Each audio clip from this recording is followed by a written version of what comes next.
Greetings from NRI Legal Services. My name is Mohit Anand and I am the Global Director for NRI Legal Services.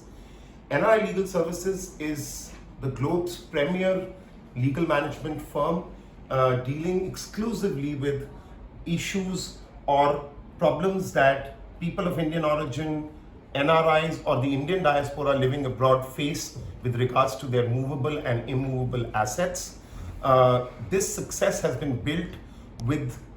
arduous hard work of the last 20 years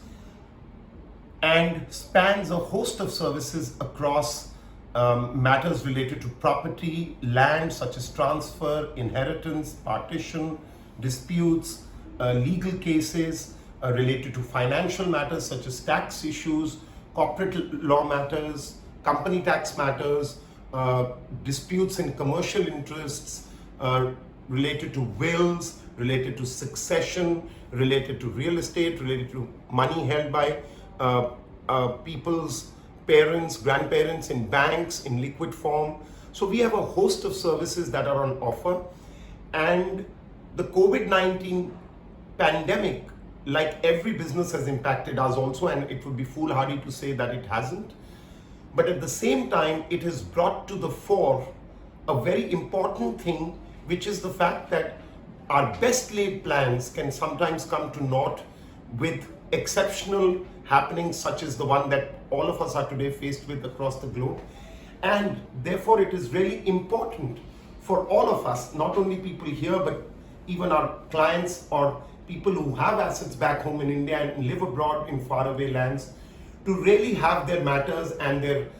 issues in order, to ensure that their inheritances, their assets are well protected. And really, it goes back to the old adage, a stitch in time saves nine. And it's really important that people think of this and ensure that their legacy, that their parents or their hard work has built in terms of movable or immovable assets in India are well protected, well looked after, and they are proactive about managing such things. And given the fact that most of us have spent a large portion of this time at homes in the last few months, my apologies, is great time to really get our paperwork, our documentation, and our personal things that we tend to put off in the daily speed of life that is brought upon us. So I think this is a great opportunity for all of you to think about that and take proactive action to set it in order if it isn't, and if it is, that's wonderful. Please stay safe, please stay healthy, bond with your family, and once again, greetings from all of us at NRI Legal Services.